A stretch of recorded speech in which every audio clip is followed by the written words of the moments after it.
Hello everyone. मैं रवि कुमार आपका स्वागत करता हूं अपने इस यूट्यूब चैनल RGV ITI मतलब Rajiv Gandhi vocational RGV ITI है ना। इसका पूरा नाम अब आप लोग जान ही गए होंगे, Rajiv Gandhi vocational and industrial institute. तो जैसा कि आप लोग जो भी रेगुलर हमारा क्लास कर रहे हैं उनके लिए तो ये नेक्स्ट वीडियो काम का होने वाला है।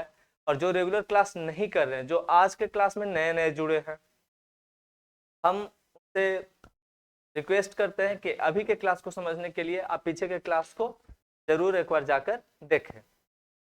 तो जैसा कि पिछले क्लास में हमने पढ़ाया था बाल्यावस्था की रुचियां, है ना, इंटरेस्ट ऑफ चिल्ड्रन का क्या इंटरेस्ट है उसके बारे में हमने आप लोगों को बताया था।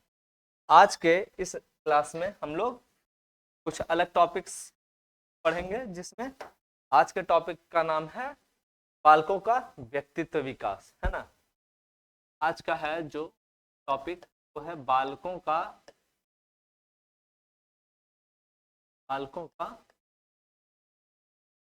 व्यक्तित्व।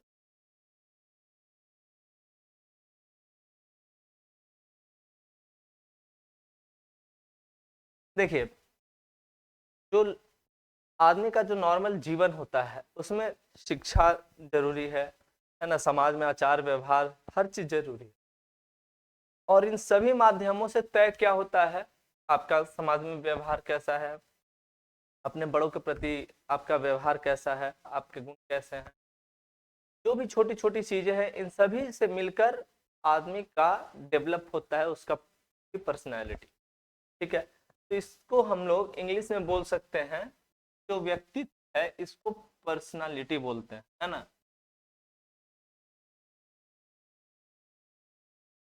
यानी कि अगर इसे इंग्लिश में बोलते तो बोल क्या कह सकते हैं, इसको बालकों का व्यक्तित्व विकास को कह सकते हैं पर्सनालिटी डेवलपमेंट ऑफ चाइल्ड, है ना, चाइल्ड का पर्सनालिटी डेवलपमेंट। तो व्यक्तित्व थोड़ा सा ऑकवर्ड वर्ड है, साइकोलॉजिकल वर्ड है, थोड़ा यूज में आम बोलचाल के भाषा में इसका कम ही यूज होता है। लेकिन ये जो पर्सनालिटी शब्द है इसको हम और आप सभी डेली यूज में इसी वर्ड का यूज करते हैं, है ना, हम चर्चा में। चलिए अब आज के इस टॉपिक के ऊपर हम लोग चलते हैं। आप लोग थोड़ा ध्यान से सेशंस देखिएगा। क्या है कि सबसे पहले क्या है कि बालकों का व्यक्तित्व विकास। तो बालकों के व्यक्तित्व विकास के जो मुख्य कारक हैं, जैसे हमारे घर के आसपास के वातावरण, हमारे घर परिवार के सदस्यों का व्यवहार, हम बच्चा जो भी जहाँ भी स्कूल वगैरह विद्यालय वगैरह में जहाँ भी जा रहा है, वहाँ वहाँ उसके शिक्षक का क्या व्यवहार है, उसके साथ सहपाठी हैं, उसके मित्र हैं, दोस्त हैं, उनका क्या आचार व्यवहार है। और बच्चा क्या है ना कि जन्म से कुछ सीख कर आता नहीं, वो आसपास के माहौल वातावरण में ही देखकर वो उन सब का अनुकरण करता है, उनसे वो ये करता है ना, अडेप्ट करता है उनसे, उनके व्यवहार का, उनके आचरण का, जिसका जो अच्छा लगा उससे वो अडेप्ट कर लेता है, अनुकरण करता है उनका। और अनुकरण से ही वो आगे की वो सीखता है।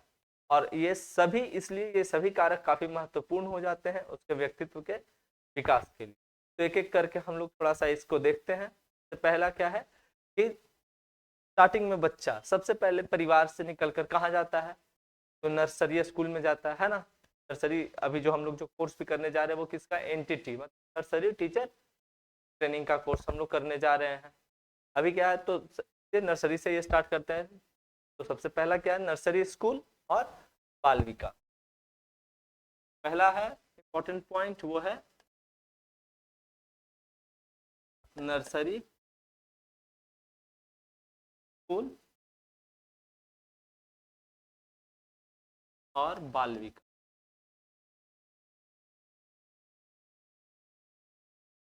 में क्या है कि बच्चे सबसे पहले अपने परिवार से, जब थोड़ा सा ये होता है, मतलब थोड़ा 3-4 साल का होता है, तो बच्चा फैमिली उसको क्या करती है कि एक नर्सरी को डाल देती है। वहाँ वो ज़्यादा कुछ नहीं, स्टार्टिंग में नर्सरी में क्या सिखाया जाता है, कैसे बैठना है, अपने टीचर से कैसे बिहेव करना है, साथी के साथ कैसे, अपने जो फ्रेंड्स हैं उसके साथ कैसे बिहेव करना है, कैसे उनके साथ तालमेल समायोजित करना है, स्थापित करना है, इन सब चीज़ों को उनको ये नर्सरी में सिखाया जाता है। और इन सब के माध्यम से उनके अंदर कुछ के मनोवृत्तियों में चेंजेस आते हैं और वो कुछ अलग तरीके का चीज परिवार से बाहर निकल के वो सीखता है। सेकंड क्या है, जब फर्स्ट हो गया, सेकंड क्या है कि नर्सरी स्कूल के बाद कहाँ जाता है बच्चा, तो प्राइमरी स्कूल में जाता है। तो सेकंड है क्या, प्राइमरी स्कूल।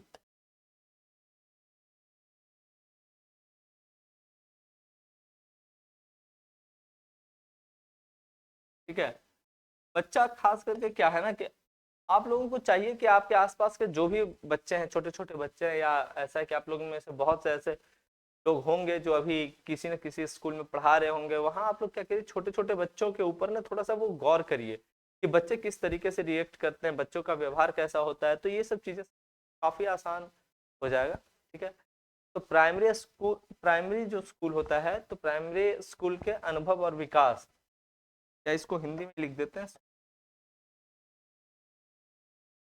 प्राइमरी विद्यालय के अनुभव। अब प्राइमरी विद्यालय में जब बच्चा जाता है तो वहां उससे एक्सपीरियंस से भी, है ना, उसके एक्सपीरियंस से भी उनके ये में पर्सनालिटी में, उनके व्यवहार में कुछ ना कुछ परिवर्तन आता है, कुछ चेंजेस आते हैं, वहाँ कुछ नया चीज सीखने के लिए मिलता है। क्योंकि इधर तो नर्सरी में तो ज्यादातर कह सकते हैं कि मदर टीचर्स ही होते हैं, मतलब इन क्लासेस में जो ये होते हैं, जो टीचर होते हैं, तो मदर टीचर ही बोला जाता है। ठीक है, मतलब उनकी माँ की जगह पे, जैसे फैमिली में जो स्थान माँ का है, वैसे विद्यालय में आने पर वही ठीक स्थान क्या किसका होता है, मदर का। ये जो टीचर्स होते हैं उनका, तो इसलिए उनको मदर टीचर्स बोला जाता है। बच्चे के साथ वो काफी प्रेम पूर्वक वो व्यवहार रखते हैं अपना, इससे बच्चों का उनसे लगाव काफी ठीक रहता है। उसके बाद जब बच्चे प्राथमिक विद्यालय में आते हैं, मतलब फर्स्ट क्लास 1 5 का यहाँ पे बात हो रहा है, बाल्यावस्था के दौरान, तो जब वो क्लास 1 में आते हैं तो यहाँ क्या है, यहाँ धीरे धीरे यहाँ थोड़ा सा और अलग माहौल उनको मिलता है। वो तो यहाँ थोड़ा अलग तरीके की चीजें बच्चे सीखते हैं। अब प्राइमरी स्कूल में आने के बाद बच्चे किस तरह से थोड़ा अलग चीजें सीखते हैं, या जो भी चेंजेस में जो उनमें जो ये बदलाव आता है, उसका व्यक्तित्व के विकास पे कैसे प्रभाव पड़ता है, उसको थोड़ा हम 2 3 पॉइंट्स में देखते हैं। तो क्या है, सबसे पहला क्या है कि प्रजातंत्रात्मक, ठीक है, वातावरण। अगर ये समझने में परेशानी हो तो इसको क्या बोल सकते हैं, डेमोक्रेटिक इन्वायरमेंट, है ना, डेमोक्रेटिक। अगर प्रजातंत्रात्मक अगर किसी को समझने में अगर परेशानी है तो वो इसको ऐसे समझे कि डेमोक्रेटिक इन्वायरमेंट।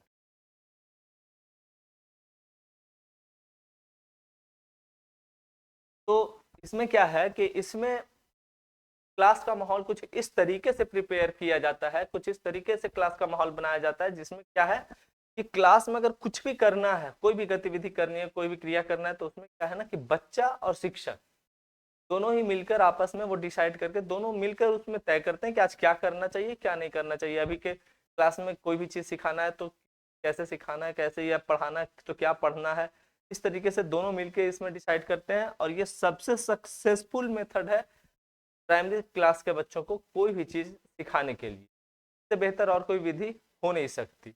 ठीक है, और क्या है, अब जब भाई प्रजातंत्रात्मक वातावरण होगा, मतलब उसमें टीचर भी पार्टिसिपेट कर रहे हैं, बच्चा भी पार्टिसिपेट कर रहा है, तो ऐसा होने पर क्या होता है, बच्चे के अंदर ना एक पॉजिटिविटी के अंदर रहती है, के कारण उनका व्यक्तित्व जो होता है पे इसका काफी अच्छा प्रभाव पड़ता है, अच्छा इम्पैक्ट पड़ता है, और रिजल्ट्स काफी अच्छे उसके आते हैं। फिर क्या है, तानाशाही वातावरण, ठीक है ना, यानी कह सकते हैं तो निरंकुशवादी, निरंकुशवादी, निरंकुशवादी वातावरण। इसमें क्या होता है कि इसमें जो टीचर होता है ना, वो ऐसा करता है कि एकदम से वो सोच के आता है कि हमें ऐसे ही बच्चे को आज ट्रीट करना है, बच्चे को आज ऐसे ही बताना है, और वो आता है, वो अपने मेथड से वो कोई भी काम करना स्टार्ट कर देता है। बच्चे बच्चे का इंटरेस्ट किस चीज में है, वो इसके ऊपर वो नहीं सोचने जाता है। आया बस, उसकी मर्जी है आज कि हम आज थोड़ा आज पूछ के पीटेंगे, या ऐसा है कि आज जो पढ़ाएंगे उसमें बच्चा नहीं उठाएगा, आज एकदम से उनको पीटना है। तो इस तरीके से इसका उसमें ये होता है, विचार होता है। हालांकि ये बहुत ही गलत तरीका है। निरंकुश वातावरण नहीं होना चाहिए। इसमें बच्चे क्या है ना कि पढ़ाई में इंटरेस्ट बहुत कम लेते हैं, अक्सर उनमें डर का माहौल बन जाता है, के कारण वो आपके बातों पे ध्यान देने के बजाय उन क्या है कि वो डरे हुए रहते हैं, जिससे वो सही तरीके से किसी भी चीज को का अधिगम नहीं कर पाते, सही तरीके से किसी को सीख नहीं पाते। नेक्स्ट क्या है, निरंकुशवादी वातावरण। आप लोग को बिल्कुल भी अपने क्लास में तरीके के एनवायरनमेंट को कभी नहीं ये बढ़ाना है, कभी नहीं, तो ऐसा एनवायरनमेंट कभी नहीं बनने देना। आप लोग इस चीज को एकदम निश्चित तौर पे समझ लीजिए। उसके बाद है स्वतंत्रता का वातावरण। ठीक है, स्वतंत्रता, इसमें क्या है,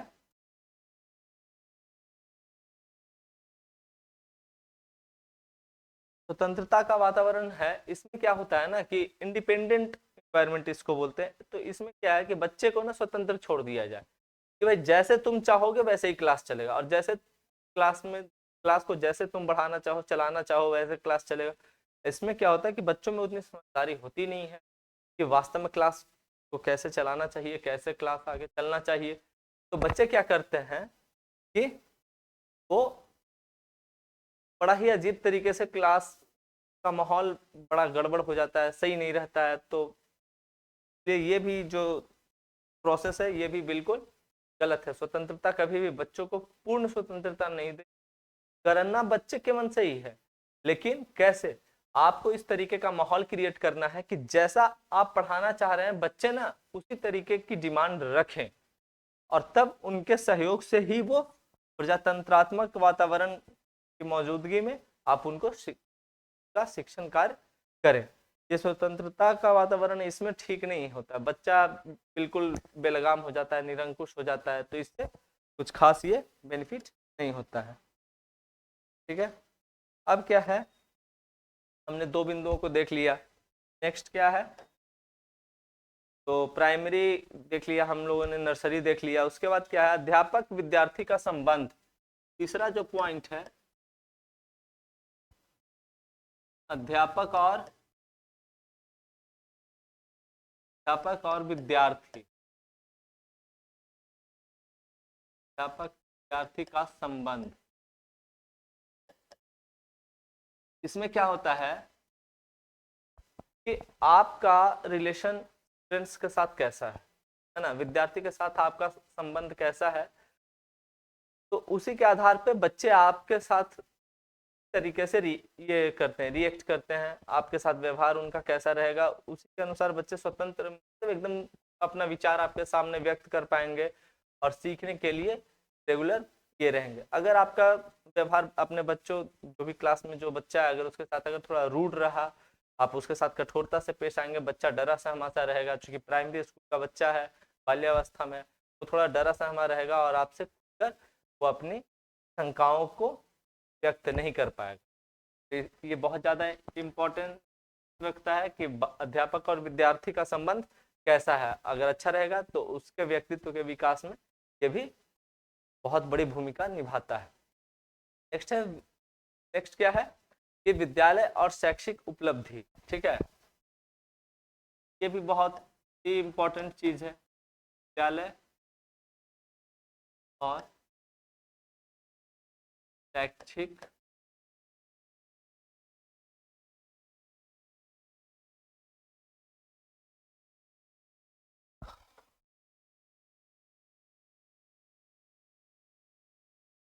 में क्या है कि देखिए विद्यालय में जिस तरीके का उसको पढ़ाया जा रहा है, बच्चा कितना समझा नहीं समझा, अब बच्चा जैसा समझा उसके हिसाब से वो आगे वो उसकी अचीवमेंट होगी। अगर बच्चा किसी भी चीज को आप पढ़ा रहे हो बहुत अच्छे तरीके से समझ रहा है, हर कुछ अच्छा कर रहा है, तो उसके जाहिर सी बात है मार्क्स अच्छे होंगे, रिजल्ट में किसी तरीके के टेस्ट में वो अच्छा कर पाएगा, और उसके अचीवमेंट, उसके लाइफ में जो भी के थ्रू जो अचीवमेंट है वो अच्छा ही होता जाएगा, है ना। उपलब्धि को आप लोग इसको अचीवमेंट बोल सकते, अचीवमेंट, इंग्लिश में अचीवमेंट बोला जाता है। अचीव, कोई भी बच्चा अच्छा चीज कब अचीव कर सकता है, बड़े बड़े चीजों को कब अचीव कर सकता है, जब वो सही ढंग से विद्यालय में किसी तरीके शिक्षकों के द्वारा जो गाइडेंस दिया गया है उसको सही तरीके से समझे, या जो पढ़ाया गया है उसको सही तरीके से समझे, तभी वो सही उपलब्धि को प्राप्त कर सकते। नेक्स्ट क्या है, स्कूल का व्यक्तित्व, है ना। स्कूल और व्यक्तित्व, या विद्यालय ही इसको लिखेंगे, और